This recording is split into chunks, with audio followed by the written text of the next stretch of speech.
Shalom à tous, que Dieu vous bénisse, que Dieu vous garde. Bienvenue donc à cet enseignement sur le mot Ra. Nous sommes à la 111e vidéo sur le mot hébreu, le mot Ra. Ok.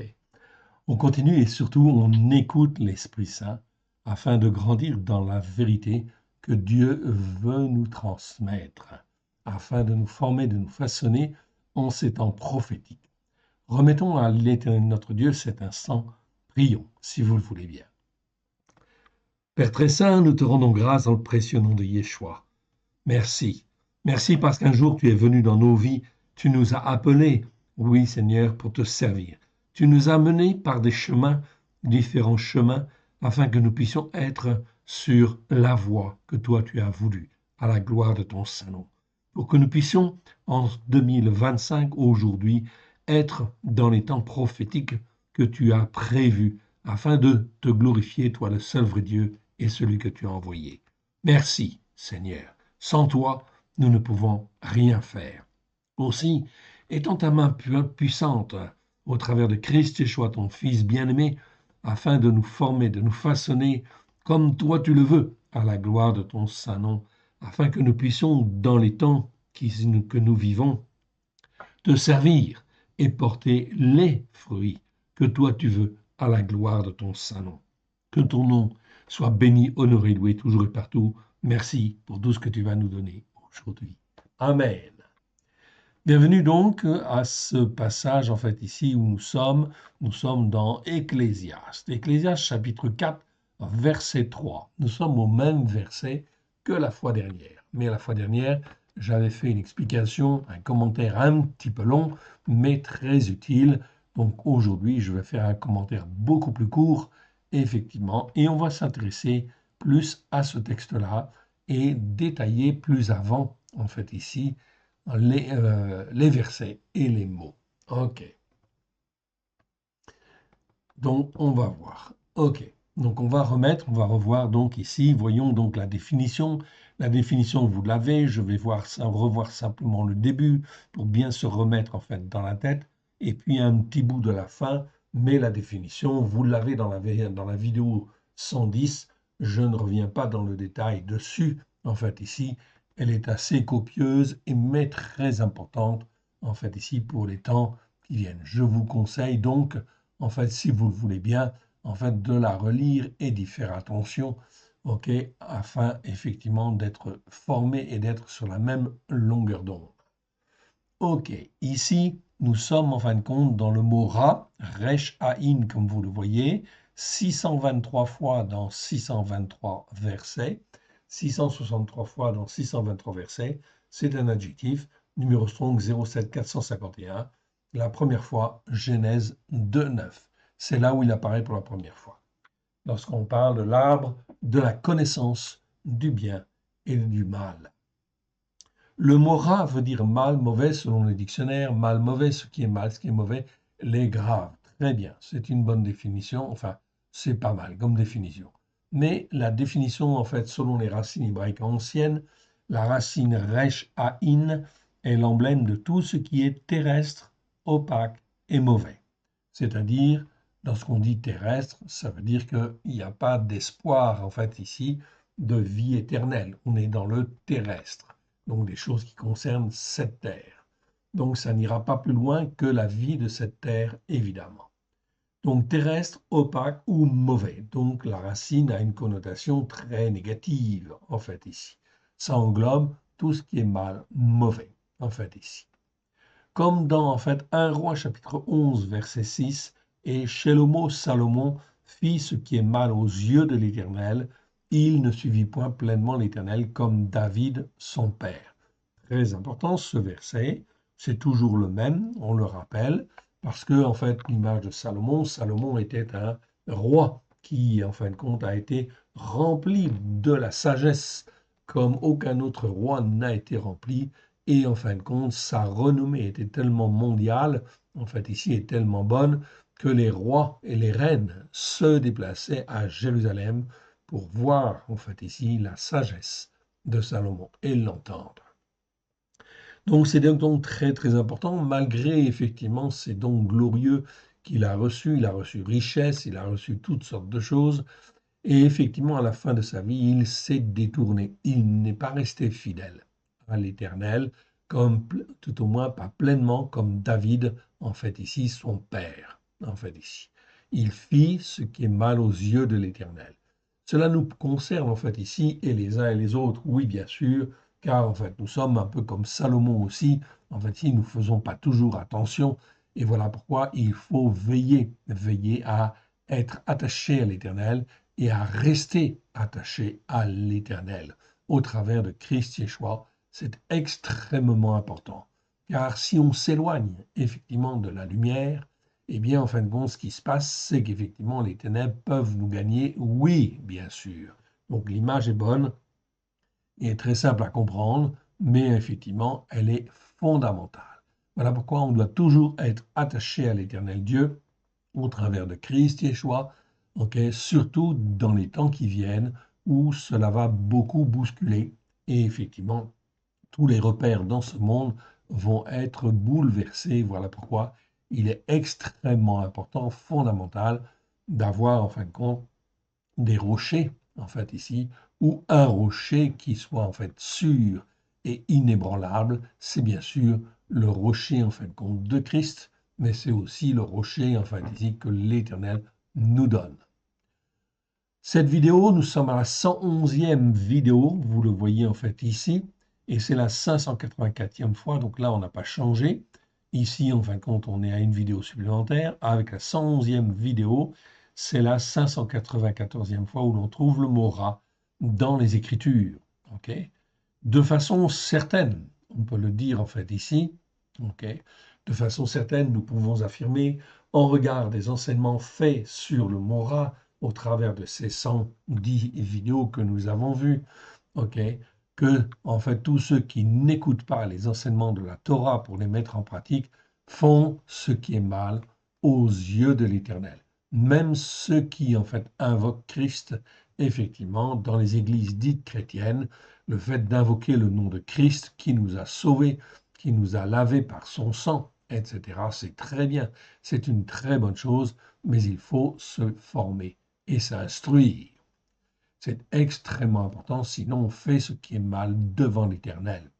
Certes, nous sommes sauvés par grâce, par le sang de l'agneau, mais pour être formés et façonnés à l'image du Père et du Fils. Je vous renvoie donc à Jean chapitre 17, évidemment, où Yeshua dit en fin de compte, je leur ai donné la gloire que tu m'as donnée, afin que eux soient un, comme nous sommes un. Comment on peut être un avec le Père et le Fils si on n'a pas la même Torah dans le cœur, évidemment. Or, pour être formé et façonné, nous avons absolument besoin de la Torah qui est la vérité. Psaume 119, verset 142. Un autre passage dit dans la Torah que la Torah est parfaite, elle restaure l'âme. Psaume 19, verset 7. Donc, si la Torah, elle restaure l'âme, je ne peux pas me passer de la Torah. Au contraire, il faut que je l'étudie, que je la, en fait, ici, que je la digère, que je la, comment dire, que je la médite, etc., ok, et que je la travaille, qu'elle soit en fin de compte pour moi une nourriture excellente. Oui, c'est une nourriture excellente au travers de Christ Yeshua avec grâce et vérité. Donc la Torah, elle est parfaite. Ça nous est écrit en fin de compte dans le psaume 19, verset 7. Elle restaure l'âme. Comment ton âme peut-elle être restaurée si en fin de compte tu n'écoutes pas et tu ne médites pas la Torah? Voilà pourquoi c'est ce que nous faisons au travers de à l'école de Yeshua. Notre but, effectivement, est d'alerter les uns et les autres et de les enseigner sur la Torah avec grâce et vérité. C'est ce que souligne exactement Yeshua en parlant des vierges folles et des vierges sages. Les vierges folles disent nous sommes en fait lavés par le sang de l'agneau, nous n'avons rien à faire. Eh bien effectivement, elles ne font rien. Et effectivement, les vierges sages se posent en fait ici les bonnes questions, se forment, se façonnent. Ok, elles s'instruisent. Oui, bien sûr, elles sont sages. Lorsque en fait ici le Mashiach reviendra, eh bien, il ouvrira la porte aux vierges sages, aux 5 vierges sages. Mais les vierges folles, ok, elles sont vierges, elles sont au nombre de 5. en fait ici, elle reste dehors. Et Yeshua dit, je ne vous connais pas. Donc c'est extrêmement important, fondamental. Je n'insiste pas plus avant, je vous renvoie à la définition que nous avons vue la fois dernière. Je dirais en fait aussi, juste pour rappeler ici, repentez-vous, car le royaume de Elohim est proche. Donc si je ne suis pas dans ces vues-là, etc., si la Torah n'est pas dans mon cœur avec grâce et vérité, il faut que je demande pardon en fait à Dieu pour mes iniquités, c'est-à-dire tous les enseignements qui tordent, déforment les Écritures et qui m'entraînent et me poussent à en fait commettre des péchés ou des transgressions. Ça, c'est l'iniquité. Or, Yeshua est venu pour nous laver de nos péchés, de nos transgressions et de nos iniquités. Bien.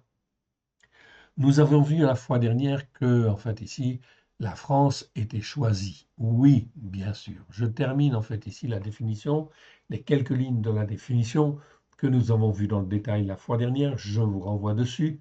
En fait, ici, la France et les Français auraient dû saisir l'épée de l'esprit qui est la parole de Dieu.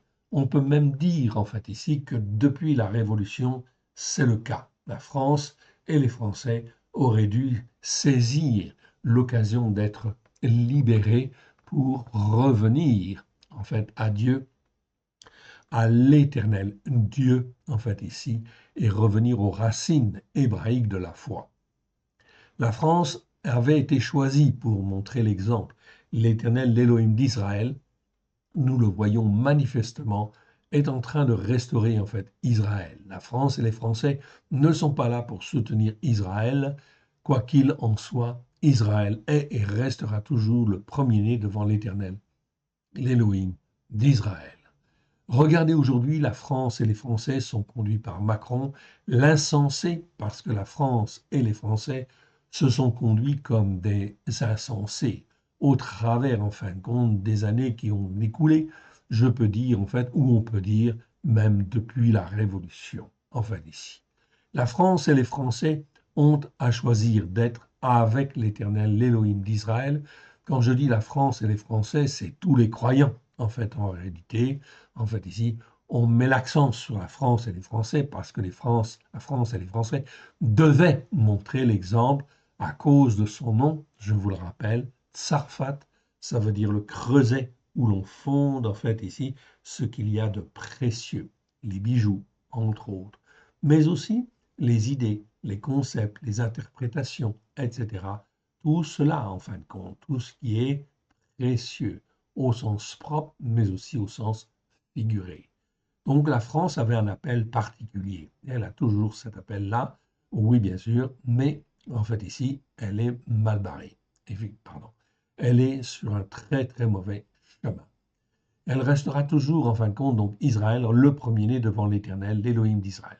Regardez aujourd'hui, la France et les Français sont conduits par Macron l'insensé, parce que la France et les Français se conduisent comme des insensés. Espérons que dans les temps qui viennent, les mois, les années qui viennent, beaucoup de Français ou un certain nombre de Français se rendent compte, effectivement, en fait ici, qu'ils ne sont pas sur la bonne voie et qu'il faut revenir sur la Torah, les prophètes et les psaumes à la lumière de Yeshua. La France et les Français ont à choisir d'être avec l'Éternel, l'Élohim d'Israël, ou d'être contre l'Éternel, l'Élohim d'Israël. D'abord les Français, en fait ici, mais effectivement, c'est valable pour tous les croyants du monde entier. Et si l'on ne perçoit pas les choses ainsi en regard des Écritures, cela veut dire que l'on n'est pas dans un jugement juste et que l'iniquité avone déforme notre jugement. C'est toujours, en fin de compte, l'iniquité qui déforme les jugements. Je rappelle, iniquité, c'est déformer les Écritures, c'est changer, en fin de compte, le sens, en fait ici, de la Torah, des prophètes et des psaumes, ou des messages de Yeshua, ou des messages des disciples, oui bien sûr. L'iniquité, avone, déforme notre jugement. Il conviendrait alors de revenir à la première vidéo sur le mot rat. Vous voyez, nous sommes à la 111e vidéo, donc il y a du travail en fait à faire, à revoir. Mais rien n'est perdu, mais il faut voir, il faut s'y mettre. de revoir les 33 vidéos sur le jugement juste, Mishpat, que nous avons fait, extrêmement important, fondamental, sur la justice par la foi, Tzedaka, en fait ici, sur l'iniquité, Avon. On a fait toutes les vidéos sur ces mots-là. Okay, donc, il n'y a pas un verset qui nous échappe. En fait, ici, on peut, en fin de compte, les relire, les écouter, en fait, afin d'être formé. Même si on ne comprend pas tout, c'est pas grave. Okay, mais l'Esprit de Dieu voit exactement où on est et, en fin de compte, au travers de la parole de Dieu, il nous forme, il nous façonne, il nous fait grandir. En fait, ici, c'est extrêmement important, fondamental. L'Esprit, en fin de compte, de Dieu fait la volonté de l'Éternel. Oui, et la volonté de l'Éternel, c'est de nous former, de nous façonner. C'est El Shaddai, c'est donc le Dieu de la vie. Il veut donner la vie. Donc celui qui cherche, il va finir par trouver. Et l'Esprit de Dieu, en fin de compte, ne va jamais laisser un croyant qui cherche de côté. C'est impossible, c'est pas biblique. Sur l'iniquité, donc Avon, puis sur la justice Aven, etc. Avant qu'il ne soit trop tard. Je m'arrêterai là donc pour la définition d'aujourd'hui. Je vous renvoie donc au commentaire, enfin comment dire, à la définition du commentaire que j'ai fait sur la vidéo 110. OK. Et que vous avez certainement reçu, je l'ai envoyé en fin de compte aussi par mail, afin que tous puissent en fin de compte ici en avoir connaissance et d'être alerté par rapport à ce qui est en ce moment, puisqu'en fin de compte, c'est Halloween, puis en fin de compte, ok, c'est bientôt Noël, donc ces fêtes-là, eh bien, sont en fin de compte des fêtes idolâtres et païennes qui, en fin de compte, sont extrêmement, extrêmement mauvaises parce qu'elles engluent, elles conduisent les croyants dans, en fin de compte, plein de choses vaines et inutiles. Vaines et inutiles, c'est ce dont on parle, en fin de compte, justement, dans Ecclésiaste. Donc, on va en parler. Donc, je reprends à partir du verset 1, en fait, ici, et on va lire du verset 1 à 6, et on va commenter un certain nombre de mots. Donc, on va voir certaines définitions, on va donc creuser. Ça va donc être un enseignement un petit peu technique, mais très intéressant sur les racines hébraïques de la foi. J'ai considéré ensuite toutes les actions malveillantes qui se commettent sous le soleil. Et voici, les opprimés sont dans les larmes, et personne qui les console. Ils sont en butte à la puissance de ceux qui les exploitent, et personne qui les console. Je vous encourage en fait à regarder par rapport aux traductions, en fait ici, de la seconde et des autres traductions françaises, car nous avons corrigé un certain nombre de mots, en fait ici, et revu certains, en fait ici, certains versets pour être au plus juste et en fait sentir un peu mieux la signification hébraïque en fait des mots et des versets. Donc le premier en fin de compte nous parle des actions malveillantes, malveillantes des autorités si vous voulez. En fait, ok. Donc les opprimés, c'est-à-dire tous ceux en fin de compte du peuple, en fait ici, qu'ils soient croyants ou même non croyants, en fait ici, ils sont dans les larmes et personne qui les console. Ils sont en but à la puissance de ceux qui les exploitent. Donc vous voyez que la Bible, elle est en fin de compte d'actualité. Oui, bien sûr. Ok.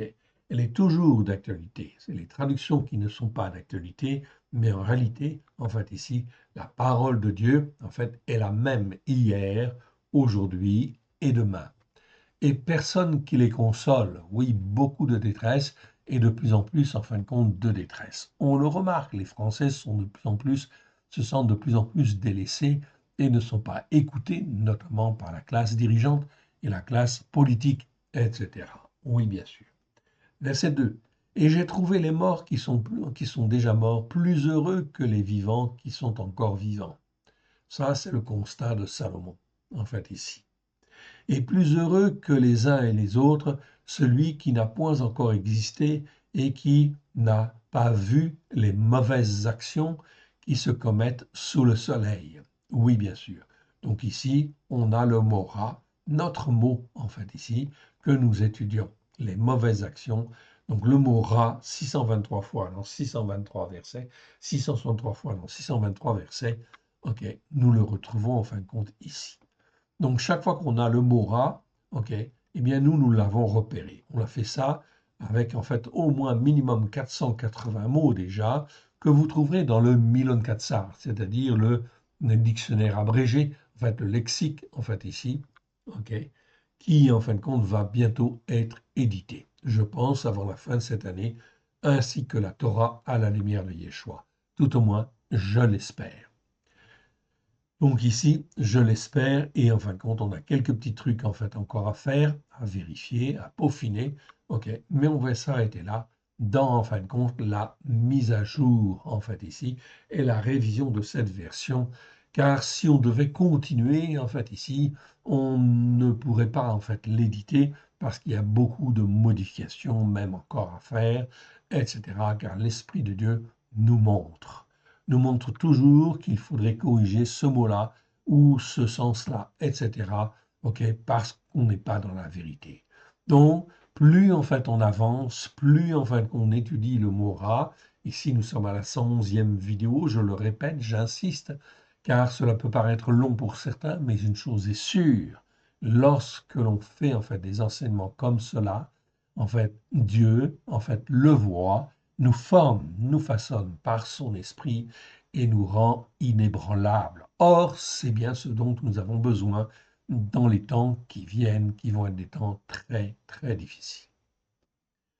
Donc ici, et qui n'a pas vu les actions, en fait, les mauvaises actions qui se commettent sous le soleil. J'ai vu tout le travail, en fait, ici. Ok, toute la peine du travail, en fait, ici. Donc, travail, c'est le mot amal. Amal, en fait, ici, qu'on peut traduire par travail, oui, bien sûr, mais ça a toujours une connotation de souffrance, de peine, en fait, ici, de difficulté, en fait, ici. Donc, j'ai vu que tout le travail ou toute la peine du travail et toute habileté dans les œuvres ne sont que jalousie de l'homme, en fait, ici, jalousie de l'homme à l'égard de son prochain. Voilà le constat, effectivement, de Salomon. Effectivement, c'est bien vrai. Quand, en fait, ici, quelqu'un a, en fait, ici, un peu plus de savoir-faire ou des choses comme ça, eh bien, on en est plutôt jaloux qu'en fin de compte que content. C'est encore là une vanité. Vanité, en fait, ici, et un penchant mauvais de l'esprit. Donc ici, nous n'avons pas traduit, en fait, ici, poursuite du vent, en fait, ici. On a donc modifié, en fait, les mots, en fait, ici, pour être plus proche du sens hébraïque, en fait, ici. OK? On va donc regarder cette définition, je vous l'avais donnée, mais on va la revoir. Vanité, en fait, aussi, en fait, ici. Donc vanité, c'est petit g, donc on va revoir en fait ici le terme de vanité. OK.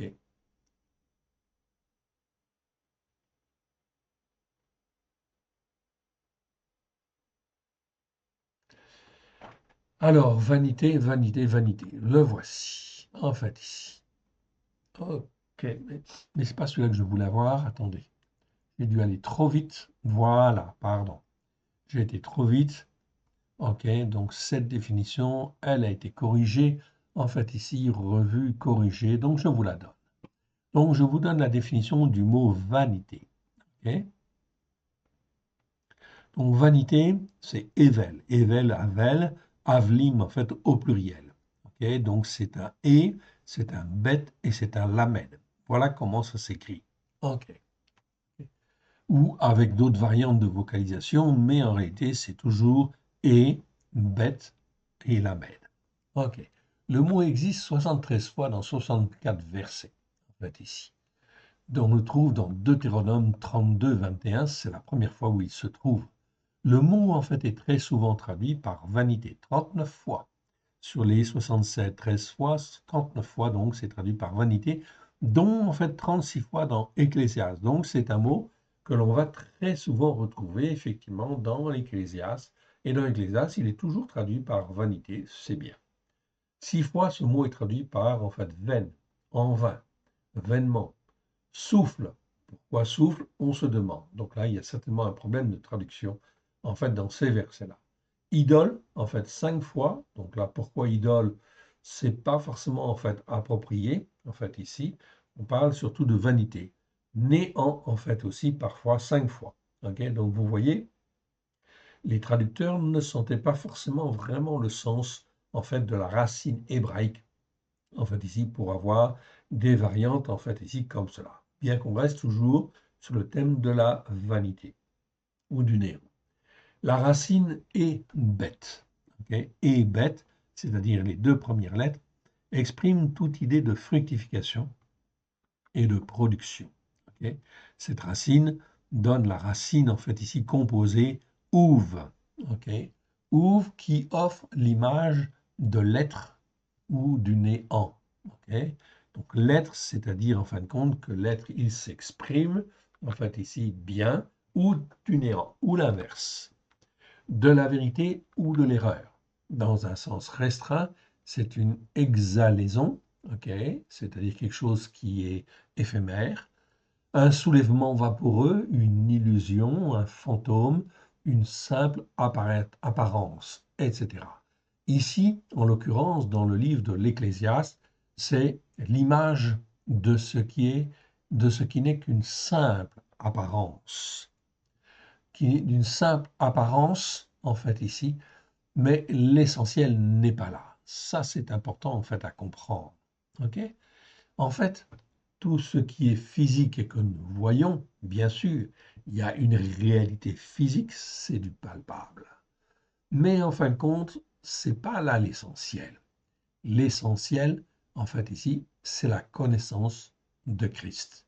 C'est effectivement la connaissance de la parole de Dieu dans le but de nous former, de nous façonner, de nous sortir de notre condition, en fait, terrestre pour devenir, en fait, ici, spirituel. C'est ça qui est vraiment important. Tout le reste, ce n'est que vanité. Si vous comprenez ça, vous avez compris énormément de choses par rapport en fait à Ecclésiaste. Et le livre de l'Ecclésiaste, on va le retraduire en fait aussi plus en détail. Là, on est dans quelques versets, mais c'est trop important.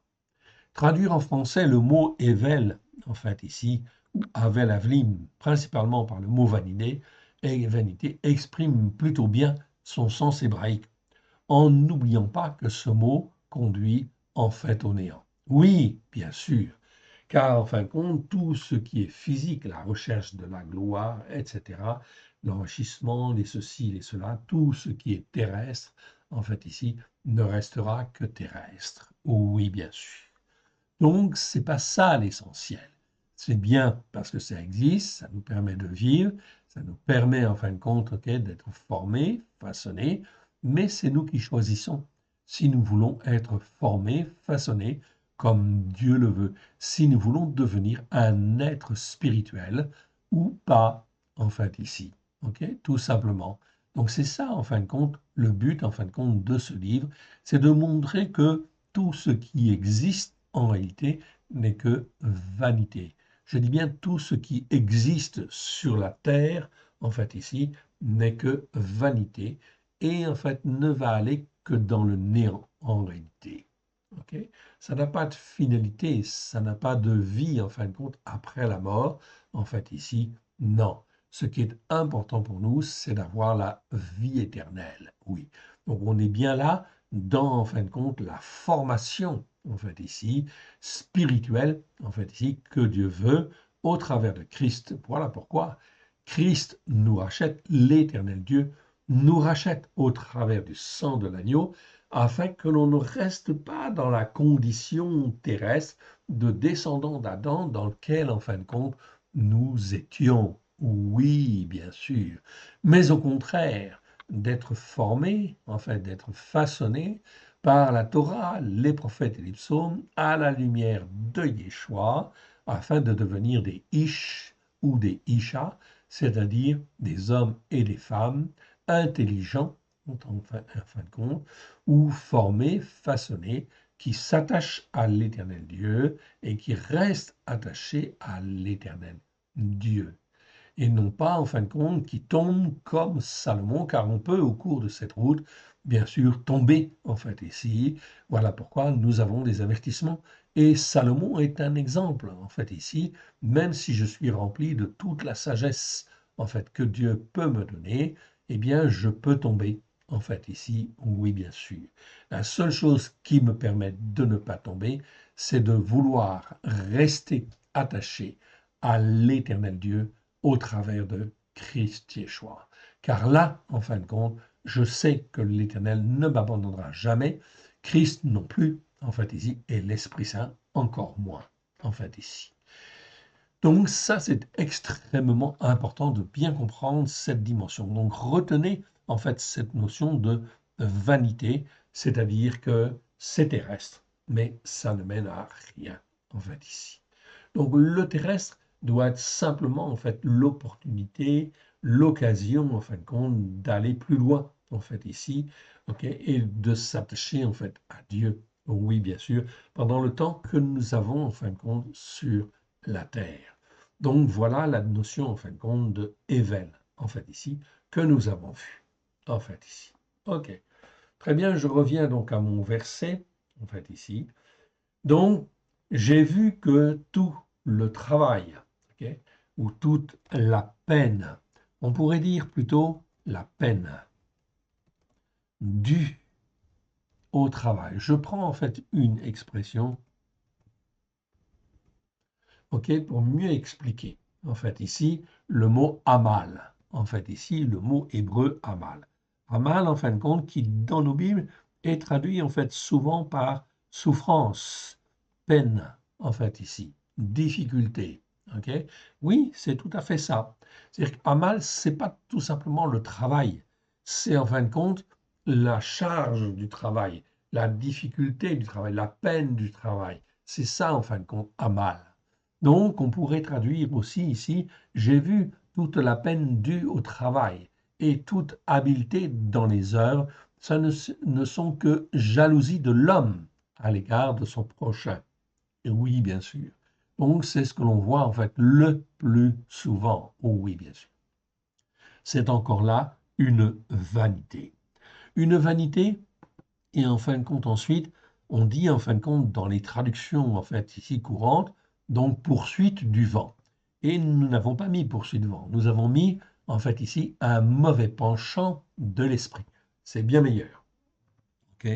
Et on va aller voir pourquoi. Donc on va aller voir le mot réout en fait ici. Donc réout, je le passe en fait ici sur toutes ces définitions et j'arrive en fin de compte au mot réout en fait ici. Ok, j'y arrive. J'y arrive, je vais vous l'agrandir en fait aussi. Ok, le voici. Ok, très important, ce mot réout, qui est traduit par poursuite. Hein. Ok, poursuite du vent. Ok, réout, c'est resh aïn, comme vous le voyez en fait ici.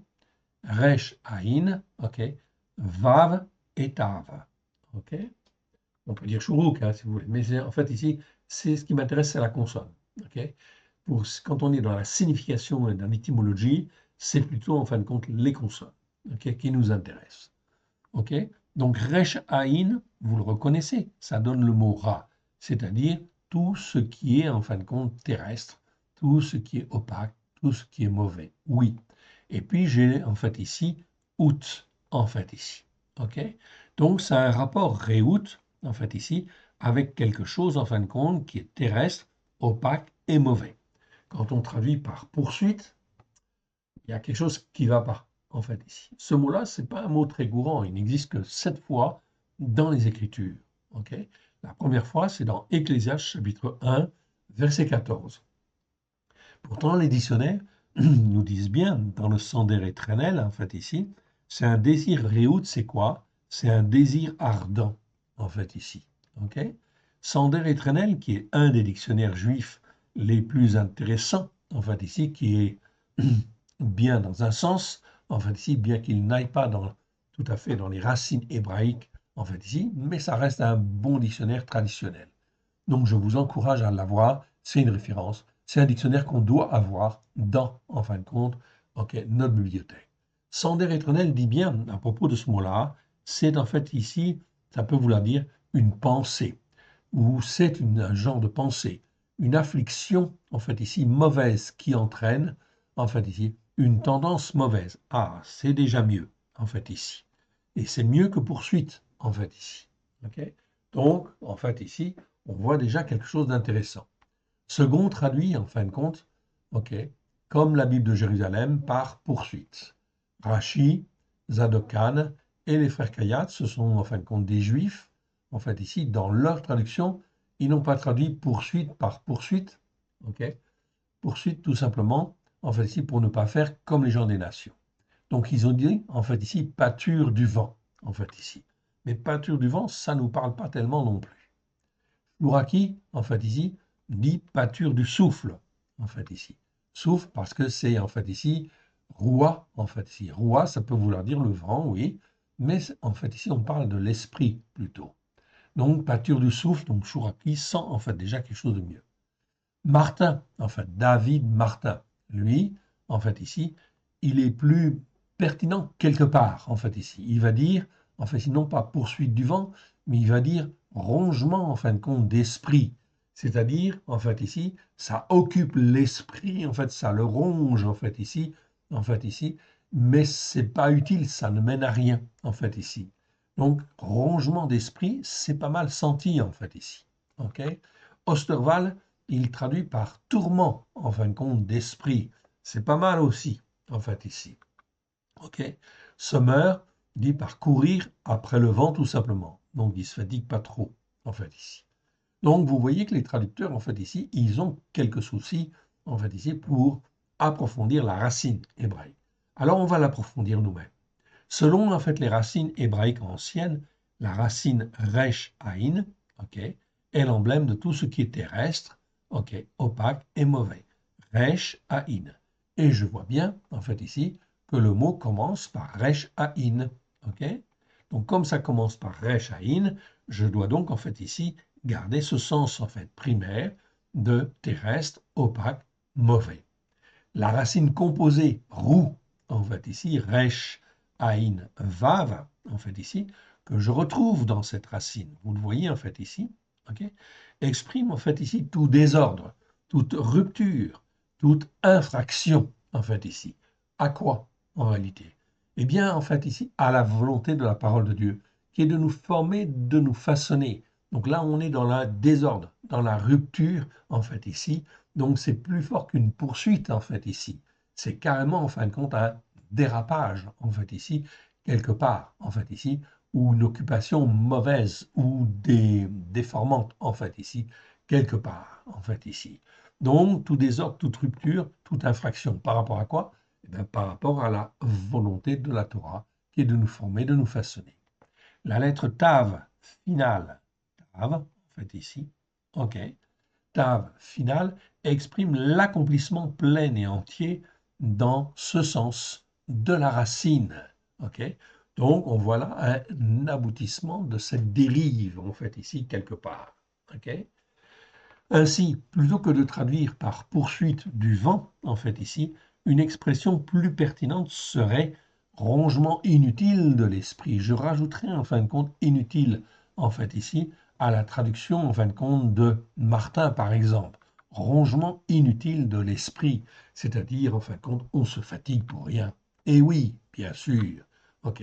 Rongement inutile de l'esprit, ce serait pas mal. Ou encore mauvais penchant de l'esprit, en fait ici, mauvais penchant de l'esprit, l'expression penchant est pas mal parce qu'elle montre en fait ici vraiment une orientation mauvaise de l'esprit. C'est-à-dire qu'au lieu d'occuper l'esprit, en fait ici, notre esprit à s'attacher à l'éternel Dieu, eh bien, il est occupé en fait à autre chose. Et pendant qu'il est occupé à autre chose, ok, eh bien, en fin de compte, il ne se forme pas et il va aller, en fin de compte, dans, en fait, la fournaise. C'est exactement la même chose avec les idoles. En fait, ici, les idoles, ça, en fin de compte, occupe l'esprit, en fin de compte, des hommes, ok, et des femmes, ok, et des enfants. Résultat des courses, ils ne se forment pas, ils ne se façonnent pas, ils sont vraiment, en fait, ici, dans un mauvais penchant de l'esprit, en fait ici, qui conduit, en fait ici, conduisant, dans tous les cas, à une impasse. Et oui, bien sûr, car ça reste terrestre. Voilà donc en fait ici le sens du mot réoute. Ok, donc je vais garder, en fait ici on va garder mauvais penchant de l'esprit pour bien montrer qu'on est à côté de la plaque en fait ici. Ok, très bien. Donc on revient à notre définition en fin de compte ici, à notre verset, pardon. Ok, donc on était au verset 4. J'ai vu que toute la peine due au travail a mal, en fait ici. Ok. Et toute habileté dans les œuvres, en fait, ici, ne sont que jalousie de l'homme à l'égard de son prochain. Ok. C'est encore là une vanité, en fait, ici, et un mauvais penchant de l'esprit. C'est-à-dire que l'esprit, il est occupé, en fait, à autre chose qu'à chercher Dieu, effectivement. C'est le problème, en fait, aussi de notre gouvernement. En fait, ici, il est vraiment dans un mauvais penchant de l'esprit. Leur esprit est omnibulé, en fin de compte, par l'orgueil, par les rivalités, en fait, politiques, et ils sont complètement à côté de la plaque, alors que l'Éternel Dieu aurait voulu, en fait, ici, les sauver. Oui, bien sûr, mais ils sont entraînés, en fait, entraînés dans l'impasse, en fait, ici. Voilà pourquoi ça ne mènera, en fait, à rien, en fait, ici. L'insensé, verset 5, l'insensé qui ne marche pas par la foi, donc c'est le kessil, en fait, ici. On l'avait vu déjà, ce mot-là, ok. Donc ça, c'est l'insensé, mais c'est pas n'importe quel insensé. C'est l'insensé qui ne fait pas preuve de foi, qui ne marche pas par la foi. Ok. La caractéristique de kessil, en fait, ici, kessil, kessilim au pluriel, c'est l'insensé qui ne marche pas par la foi. Ok. Eh bien, en fin de compte, celui-là se croise les mains et mange sa propre chair, en fait, ici, quelque part. Et oui, il mange sa propre chair parce qu'il va arriver dans le mur. Mieux vaut une main pleine avec repos que deux mains pleines de travail ou de peine due au travail et un mauvais penchant de l'esprit. Mieux vaut une main pleine avec du repos, ok, que deux mains pleines de travail ou de peine due au travail et un mauvais penchant de l'esprit. J'ai considéré une autre vanité sous le soleil. Ok. Verset 7, en fait ici. Ok. Je continue, verset 7. Je continue jusqu'au verset 12. On va continuer parce qu'on va découvrir encore autre chose. Un tel est seul et sans personne qui lui tienne de près. Il n'a ni fils ni frère, et pourtant son travail ou la peine due à son travail n'a point de fin, en fait, ici. Là, on pourrait dire, au lieu de son travail, on pourrait dire la peine due à son travail aussi. La peine due à son travail. Oui, très bien. Même chose, hein, ici, on aurait pu faire la même chose. Hein. Okay. Pourtant, la peine due à son travail n'a point de fin et ses yeux ne sont jamais rassasiés de richesse. Pour qui donc est-ce que je travaille et que je prive mon âme de jouissance? C'est encore là une vanité, en fait, ici, ok, et une mauvaise occupation, en fait, ici, en fait, ici, une mauvaise occupation. Ici, on a le mot inan, inyan. Inyan, en fait, ici, ok, c'est un mot qui existe 8 fois dans 8 versets. Donc c'est Aïn, Nun, ok, Yod, Nun. Ce mot-là, en fait, n'existe que dans, en fin de compte, Ecclésiaste aussi. Et ça nous parle vraiment de occupation. Ok. Donc, vanité et une mauvaise occupation, en fait, ici. Occupation de quoi? De l'esprit ou de l'être, en fait, ici, de l'être humain, en fait, ici. Il est occupé. Regardez en fait les hommes et les femmes qui sont dans l'idolâtrie, qui sont en fin de compte, ok, comment dire, qui ont pour idole en fait le foot, par exemple. J'ai rien contre le foot en réalité, mais c'est devenu très idolâtre. Et l'occupation en fin de compte que les hommes et les femmes ont en fait envers cela est une occupation qui les prive totalement en fin de compte de la possibilité de connaître Dieu, bien sûr, de connaître les Écritures et d'avoir le salut. Ils sont dans une occupation, en fait ici, une mauvaise occupation. Donc une occupation qui est une occupation terrestre et qui ne mènera jamais, jamais, jamais au salut, évidemment. Donc vous voyez bien, en fin de compte, ici, c'est important de bien comprendre, en fin de compte, cette dimension-là. C'est le but de l'Ecclésiaste, c'est de montrer que toutes ces choses-là, en fait, ici, eh bien, elles ne servent en réalité à rien, en fait, ici. Ce n'est que néant, ce n'est que vanité, en fait, ici. Oui, bien sûr. Ce qui est important, c'est la connaissance de Christ et l'attachement que nous avons au seul Dieu unique et vrai, en fait, ici, c'est-à-dire, en fait, ici, le Dieu d'Israël, l'Éternel, le Dieu d'Israël, le Dieu d'Abraham, de Isaac et de Jacob. Les 8 versets, en fin de compte, comme le mot réout, en fait, ici, vous les trouverez, en fin de compte, bien sûr, dans le dictionnaire, le Milon Katsar, vous trouverez tous les versets, bien évidemment, en fait, ici. Ok. J'ai considéré une autre vanité sous le soleil, verset 7. Un tel est seul et sans personne qui lui tienne de près.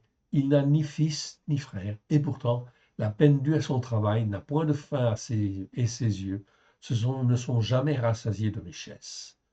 Pour qui donc est-ce que je travaille et que je prive mon âme de jouissance? C'est encore là une vanité et une mauvaise occupation, en fin de compte, de l'esprit.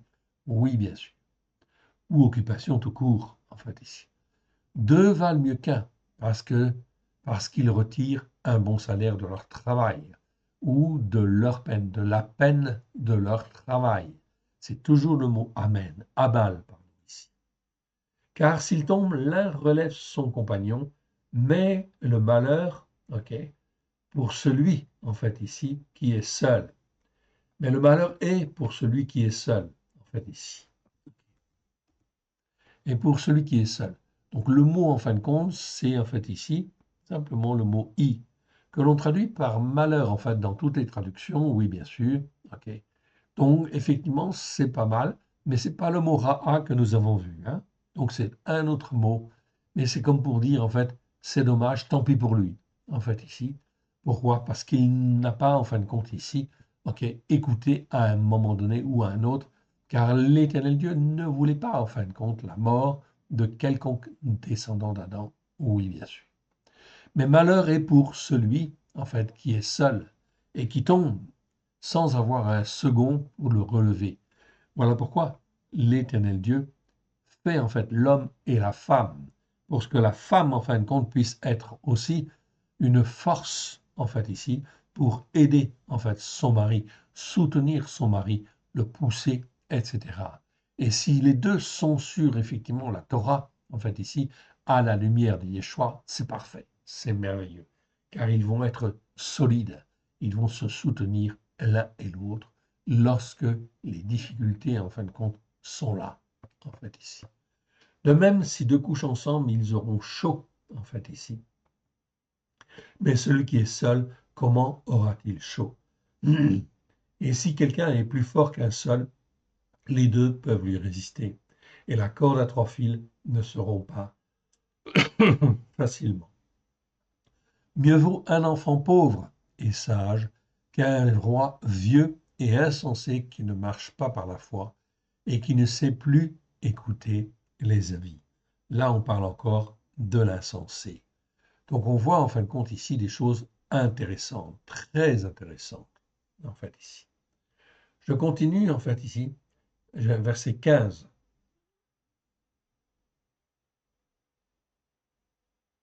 J'ai vu tous les vivants qui marchent sous le soleil entourer l'enfant qui devait succéder au roi qui est régné à sa place. C'est toujours ce qui se passe.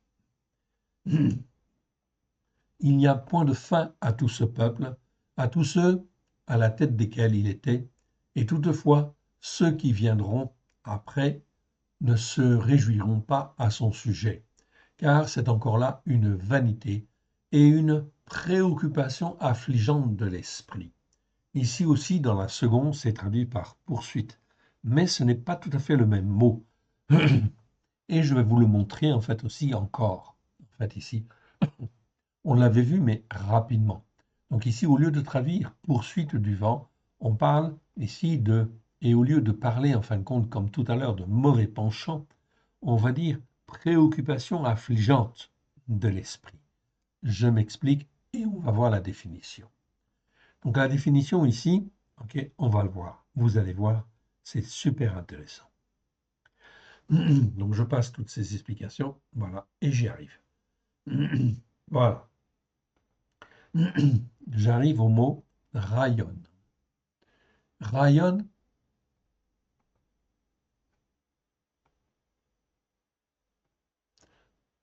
ok. Avant j'avais Inyan, ok.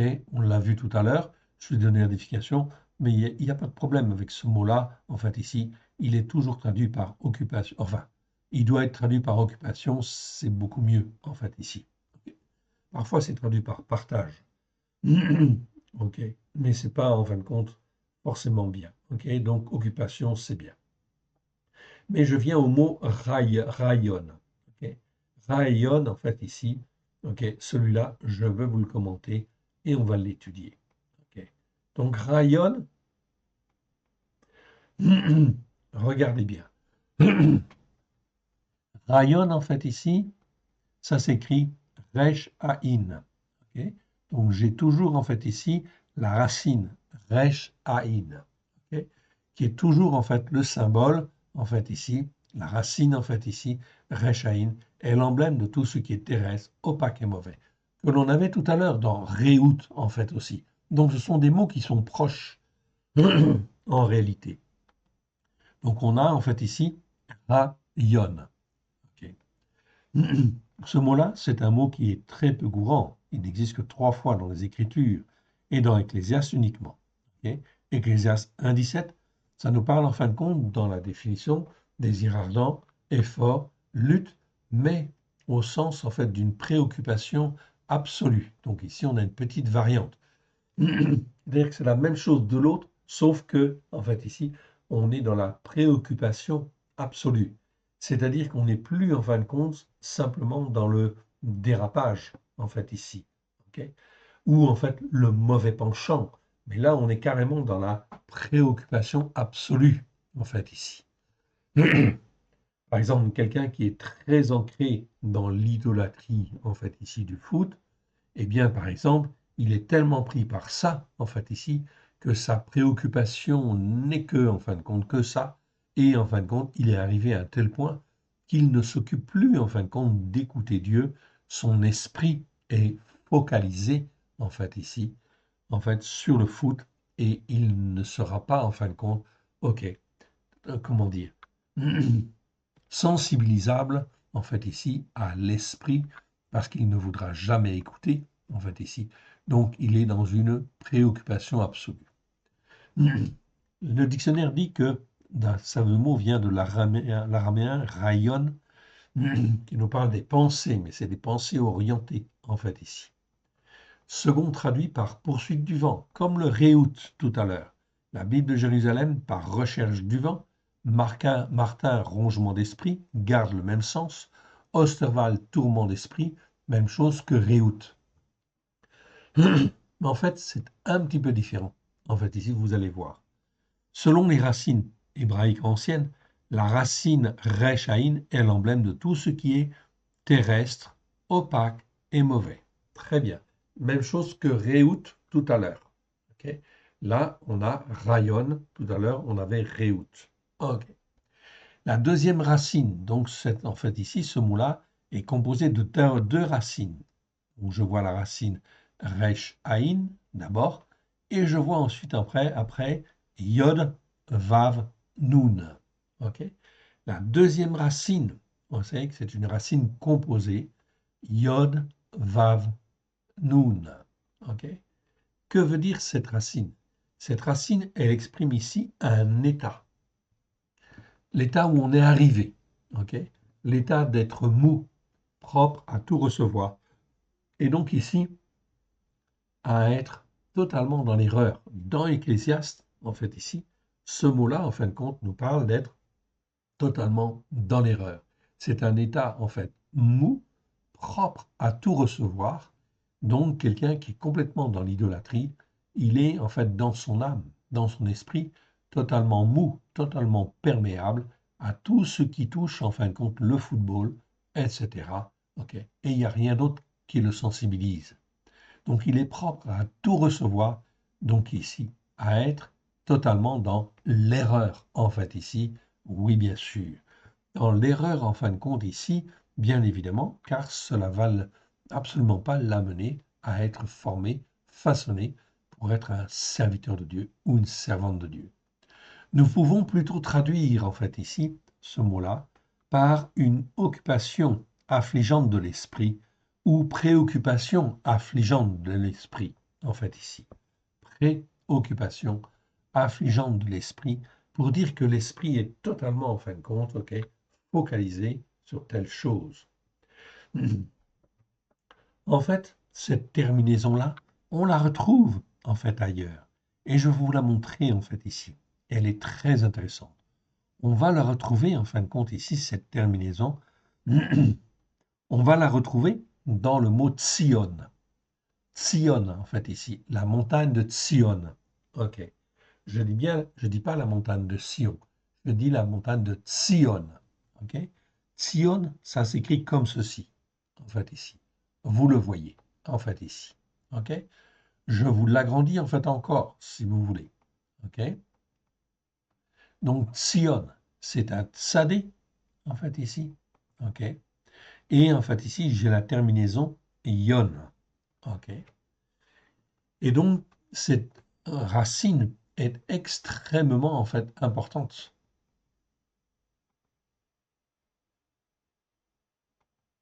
Extrêmement importante. OK, pourquoi? Eh bien, parce qu'en fin de compte, Sion, c'est quoi? Sion, c'est en fait ici la racine tsadé, en fait ici. Tsadé, c'est la lettre de l'alphabet qui montre en fait ici que l'on, comment dire, qui a le but de nous amener en fait à l'accomplissement, en fait ici. C'est la lettre de l'alphabet qui amène à l'accomplissement de l'être. Et ici, en fin de compte, on voit donc en fait ici ion, ok, qui est comme on l'a vu tout à l'heure, en fait ici, une racine composée, en fait ici, yod, vav, nun, en fait ici, qui exprime ici un état, l'état d'être mou, propre à tout recevoir, en fait ici, mais dans Sion, c'est tout recevoir de Dieu, tout recevoir, en fin de compte, des valeurs de Dieu pour être transformé, façonné à l'image que Dieu veut. Donc là, on est totalement, en fin de compte, dans l'inverse, en fait, ici. Donc Tsion, la montagne de Tsion, c'est, on pourrait traduire, en fait, ici, le but de la montagne de Tsion, c'est la montagne de l'accomplissement, en fait, ici, de soi. Eh oui. Si on veut comprendre, en fait, ici, la montagne spirituelle de Sion, en fait, ici, c'est la montagne spirituelle qui permet l'accomplissement de soi devant l'Éternel. Voilà pourquoi les croyants, en fin de compte, ne sont jamais formés, façonnés sur cette dimension-là et préfèrent, en fait, ici, faire, en fait, une théologie pour avoir une montagne spirituelle, la montagne catholique, ou la montagne protestante, ou les collines protestantes, peu importe, ou évangélique, ou autre dénomination, mais ce n'est pas la montagne de Sion. La montagne de Sion, c'est la montagne spirituelle de Dieu qui vise à l'accomplissement de l'être, en fin de compte, devant Dieu, qui est en fait tout à fait conforme à Jean 17, où Yeshua dit, je leur ai donné, parlant au Père, il dit, je leur ai donné la gloire que tu m'as donnée, afin que eux soient un comme nous sommes un. Et donc là, c'est donc extrêmement important. On voit donc en fait ici l'intérêt fondamental de la montagne de Sion. La montagne de Sion, c'est une montagne spirituelle, oui, qui vise à l'accomplissement de soi. Oui, bien sûr. Et c'est totalement l'inverse de ce mot, en fait ici, rayon, en fait ici, que l'on trouve en fin de compte dans Ecclésiaste, qui montre en fait ici la préoccupation affligeante de l'esprit, car l'esprit, en fin de compte, est occupé à toutes sortes de choses, mais en fin de compte, qui ne sont pas de Dieu, et il ne peut plus en sortir, en fait, en réalité. Résultat des courses, on est dans une préoccupation affligeante de l'esprit, en fait, ici. Donc, je reviens, en fait, ici, à mon mot.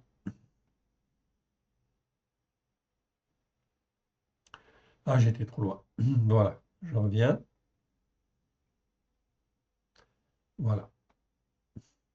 Donc, au verset 16, il n'y a point de fin à tout ce peuple, à tous ceux à la tête duquel il était, et toutefois ceux qui viendront après ne se réjouiront pas à son sujet, car c'est encore là une vanité et préoccupation affligeante, en fait ici, de l'esprit, en fait ici. Là, on a rayonne. Prends garde à ton pied. Voilà pourquoi le Seigneur dit ensuite, prends garde à ton pied lorsque tu entres dans la maison de A Elohim. A Elohim, ok, je le montre en fait ici, je vous le montre. A Elohim, c'est Elohim avec l'article devant. Le mot Elohim, ici, c'est Dieu, un Dieu pluriel. Ce Dieu-là existe 2599 fois dans les Écritures, dans 2244 versets. On a tous repéré tous les versets. Mais dans 374 fois, en fait ici, on trouve Elohim avec l'article HA, en fait ici. Et en fin de compte, chaque fois qu'on le trouve, c'est comme si ça voulait dire, en fait ici, presque partout, le seul Dieu unique et vrai. L'article, en fait, en hébreu, est quelque chose, en fin de compte, ici, de déterminatif et comme de démonstratif, d'exceptionnel. Ok, c'est le Dieu par excellence. Si on devait traduire à Elohim, on pourrait le traduire, en fait, ici, je pense que c'est une très très bonne traduction, le seul Dieu unique et vrai. C'est pour ça que Abraham est appelé, en fin de compte, ici, un serviteur de A Elohim. Non pas de Elohim tout court, mais de A Elohim. Moshe, pareil, il est appelé un serviteur de A Elohim. Ou en fait un homme de A Elohim, un Ish A Elohim. Même chose pour David. Et on s'aperçoit que les hommes de Dieu, en fait ici, qu'ils soient, enfin, qu'ils s'appellent Abraham, ok, qu'ils s'appellent en fait Moshe, David, ou les prophètes, etc., ils ne croient en fait que dans le seul Dieu unique et vrai, en A Elohim. Donc tout le reste, en fait ici, tous les autres dieux, toutes les autres idoles ne sont que des idoles, et en fin de compte, ils laissent tomber en fait le reste. Et ils gardent en fait ici la Torah avec grâce et vérité, bien évidemment.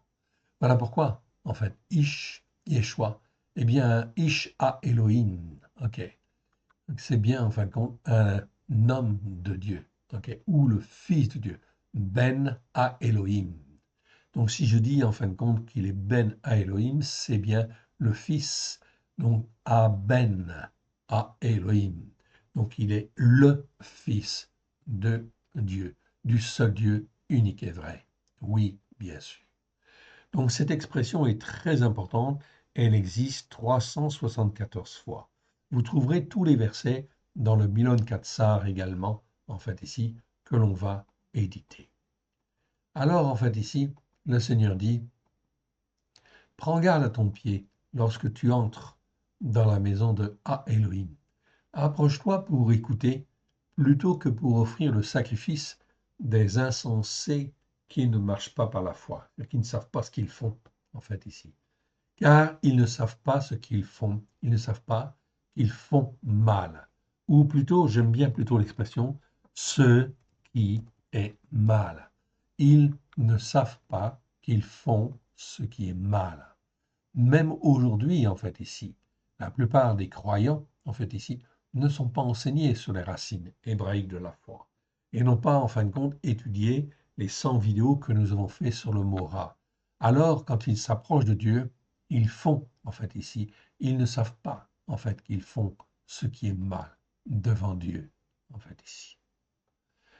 On continue, je continue sur le chapitre suivant, en fait, ici, pour continuer ce passage. Et donc, je suis à Ecclésiaste chapitre 5. Ok. Et là, on va lire jusqu'au verset 7, si ma mémoire est bonne. En fait, ici. Ne te presse pas d'ouvrir la bouche et que ton cœur ne se hâte pas d'exprimer une parole devant à Elohim. Donc ici, vous voyez, je ne trouve pas, en fin de compte, Elohim. Je trouve à Elohim, devant le seul Dieu unique et vrai. Donc si on croit, enfin, dans le seul Dieu unique et vrai, à Elohim, cela veut dire que l'on fait le Shabbat. Cela veut dire qu'on fait les fêtes de l'Éternel. Il n'y a rien d'autre, en fin de compte, qui, en fait, ici, nous intéresse que de faire, en fin de compte, ce qui est agréable à l'Éternel. Et quand je rentre dans l'obéissance et la soumission comme cela, à la Torah avec grâce et vérité au travers de Yeshua, alors l'Éternel Dieu nous forme, tire notre foi vers le haut, vers le haut, vers le haut, etc. Et il nous garde. Il nous garde et en fin de compte, pas un seul terroriste ne traversera en fait ici ta route. C'est impossible. Ne te presse pas d'ouvrir la bouche, que ton cœur ne se hâte pas d'exprimer une parole devant Elohim, car Elohim est dans les cieux et toi sur la terre. C'est pour toi, c'est pourquoi que tes paroles soient donc peu nombreuses. Car si les songes naissent de la multitude des occupations, ici je retrouve le mot Inyan, ok, la voix de l'insensé, en fait, qui ne marche pas par la foi, se fait entendre dans la multitude des paroles. Ok, donc on est un insensé quand on parle n'importe comment. Ok, et on est un insensé qui ne marche pas dans la foi, en fin de compte, de Dieu, de Christ, du Christ hébreu. Ok, et là, en fin de compte, ok, dans la foi de l'insensé, en fait, ici, qui ne marche pas dans la foi de l'Éternel, se fait entendre dans la multitude des paroles, en fait, ici. Ok. Lorsque tu as fait un vœu à l'Éternel, à Elohim, ne tarde pas à l'accomplir. Si de ta bouche tu as parlé, tu as dit que tu allais faire ceci ou faire cela, il faut le faire, car toutes tes paroles, l'Éternel Dieu les entend. Il les entend, en fait, ici. Et bien sûr, ne tarde pas à les accomplir, car il n'aime pas les insensés qui ne marchent pas par la foi. Bon, beaucoup de croyants, en fait, ici, ok, sont comme des insensés. Ils marchent comme des insensés parce qu'ils ne sont pas formés, façonnés comme il faut. Accomplis le vœu que tu as fait. Mieux vaut pour toi ne pas faire un vœu que d'en faire un et de ne pas l'accomplir. Ne permets pas à ta bouche, donc ce qui sort de notre bouche est extrêmement important, ne permets pas à ta bouche de faire pécher ta chair et ne dis pas en présent de l'envoyé. Qu'est-ce que c'est que cet envoyé? Malard, en fait, ici. C'est celui qui est en fait près de Dieu, oui, qui écoute et qui voit, en fait, ici. OK? Et qui entend toutes tes paroles, ici. Et surtout, si tu appartiens en fait à Christ, cet envoyé, c'est qui? Eh bien, c'est Christ en réalité. Que c'est involontairement et ne dit pas j'ai parlé en fait ici, par erreur. C'est involontairement que j'ai voulu dire cela. Non. Fais attention à tes paroles. Tes paroles ont du prix devant l'Éternel. Pourquoi Elohim s'irriterait-il de tes paroles et détruirait-il l'ouvrage de tes mains? Car il y a des vanités dans la multitude des songes, ou des choses qui ne servent à rien et qui mènent au néant. Dans la multitude des songes, et il y en a aussi dans beaucoup de paroles. C'est pourquoi crains à Elohim, crains le seul Dieu, unique et vrai. C'est donc très important en fait ici de ne pas dire n'importe quoi et de ne pas parler trop vite, en fait ici, trop vite et avec trop de, comment dire, trop d'abondance, évidemment. Ok. On continue en fin de compte ici et j'arrive en fin de compte au verset, en fait ici, si ma mémoire est bonne, ok, 5, et j'arrive en fait au verset 12, 12 à 19, en fait ici. Ok. Le sommeil du travailleur est doux, 12, pardon, à partir d'ici. Il est un malheur cuisant, en fait, ici. Un malheur, donc ici je retrouve en fait ici le mot rat, ok, donc très bien, cuisant en fait ici, donc qui rend malade en fait ici, ok, donc on peut dire ça, que j'ai constaté sous le soleil des richesses conservées pour son malheur par celui qui les possède, et ces richesses se perdent au travers d'une mauvaise occupation. Là je retrouve le mot occupation en fait ici, oui, une mauvaise occupation. Pourquoi? Parce qu'on s'est laissé entraîner et notre esprit n'a pas été alimenté correctement par l'Esprit de Dieu. Voilà pourquoi notre esprit doit être dégagé effectivement de toute occupation ou préoccupation qui ne servent à rien, en fait, ici devant l'Éternel. Il a engendré un fils et il ne reste rien entre ses mains. Comme il est sorti du ventre de sa mère, il s'en retourne dénué de lumière. Et oui, donc ici, comme il est sorti du ventre de sa mère, il s'en retourne nu, dit la seconde. Mais le mot, en fin de compte, ici, c'est arom. Arom, arumim, en fait, en hébreu. Et arom, en fin de compte, on peut traduire par nu. Oui, mais c'est en fait uniquement primaire, en fait, ici. C'est, comment dire, c'est une première traduction, en fin de compte, en premier abord. C'est pas le sens, en fait, spirituel. C'est il s'en retourne, ok. Il est sorti du ventre de sa mère dénué de lumière. Ça veut dire qu'il n'était pas formé, en fin de compte, selon l'Esprit de Dieu, effectivement, pour être attaché, formé, être et rester attaché à Dieu.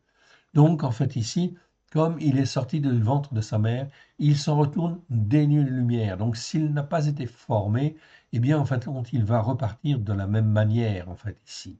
Donc, on va voir effectivement que c'est extrêmement intéressant, en fait, ici, parce qu'on va savoir, vous le verrez dans la prochaine vidéo, je vous révélerai quelque chose d'essentiel, en fait, ici, par rapport à Ecclésiaste. Ok, il se retourne dénué de lumière, ainsi qu'il est venu, et de la peine de son travail à mal, en fait, ici. Ok, il n'emporte rien qu'il puisse prendre dans sa main. Il existe encore un malheur cuisant, en fait, il s'en va, comme il était venu. Et quel avantage lui sert-il d'avoir travaillé ou d'avoir peiné? Ici, c'est en fait ici, ok, le verbe. On a le nom, en fait, amal, qui nous parle de la peine du travail, mais le verbe, en fait, amal, nous parle de la peine, en fait, ici, due au travail, en fait, ici. Là, c'est un verbe.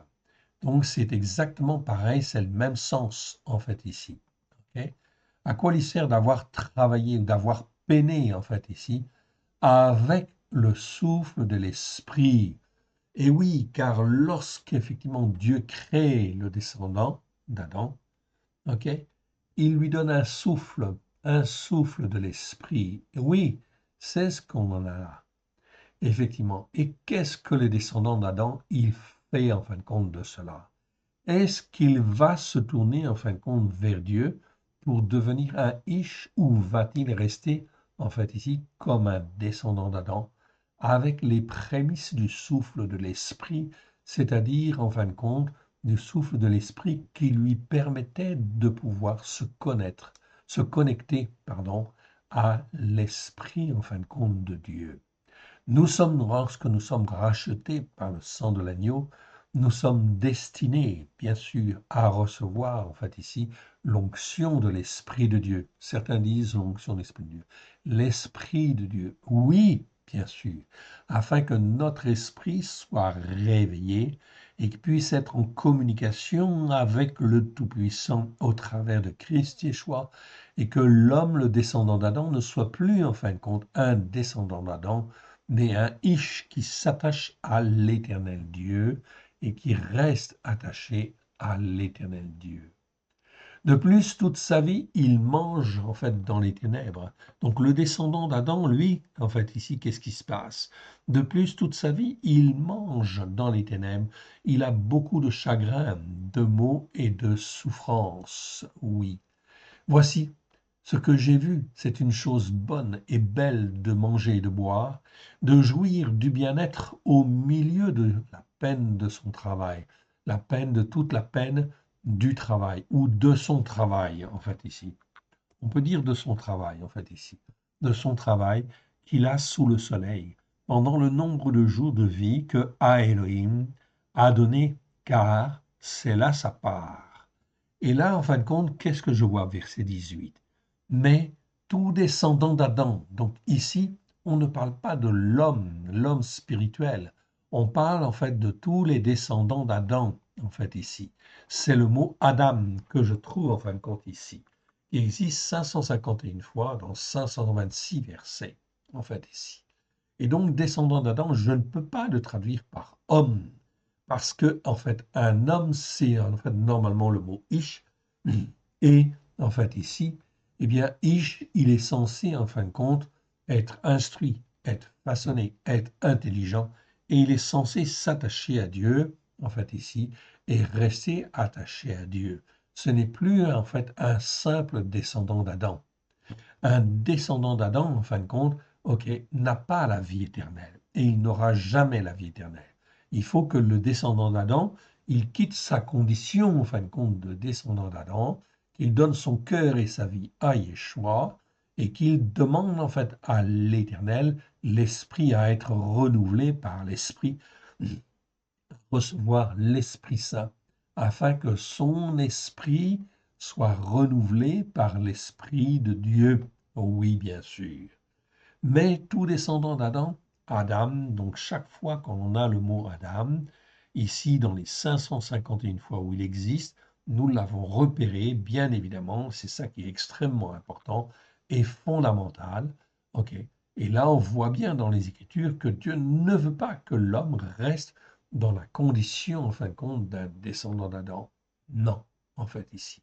Tout descendant d'Adam, à qui Elohim a donné des richesses et des biens, s'il l'a rendu maître d'en manger, en fait ici d'en prendre sa part, de se réjouir au milieu de la peine du travail, c'est là un don de Dieu. Oui, c'est un don de Dieu. Oui.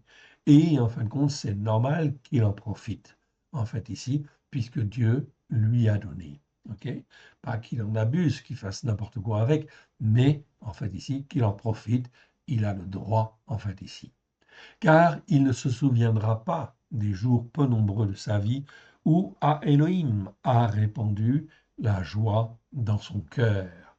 Voilà donc quelque chose qui est extrêmement important et qui nous permet, en fin de compte, de méditer, en fait, ici, sur ce que l'Éternel Dieu, en fait, ici, nous demande de faire sur la terre. Nous sommes arrivés donc à Ecclésiaste chapitre 6. Ecclésiaste chapitre 6, verset 1. Et on reprendra en fait ici la prochaine fois. Oui, bien sûr. Donc ici, cet enseignement a été plus un enseignement d'étude, en fait ici, mais c'était absolument nécessaire pour comprendre en fait ici le livre de l'Ecclésiaste. Oui, bien sûr. On y reviendra, évidemment. Ok. Remettons à l'Éternel notre Dieu, en fait ici, ce que nous avons reçu aujourd'hui.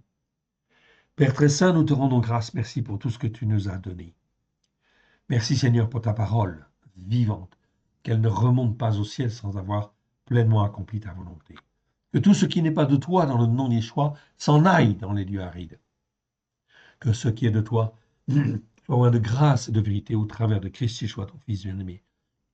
Et que par la puissance de ton esprit, cela puisse en fait se planter dans nos cœurs. Oui Seigneur, à la gloire de ton Saint-Nom. Que cela puisse produire des racines profondes en nous et que ta parole puisse s'élever afin de nous former, de nous façonner et de nous permettre de former des fruits, oui, les fruits que toi tu veux, à la gloire de ton Saint-Nom.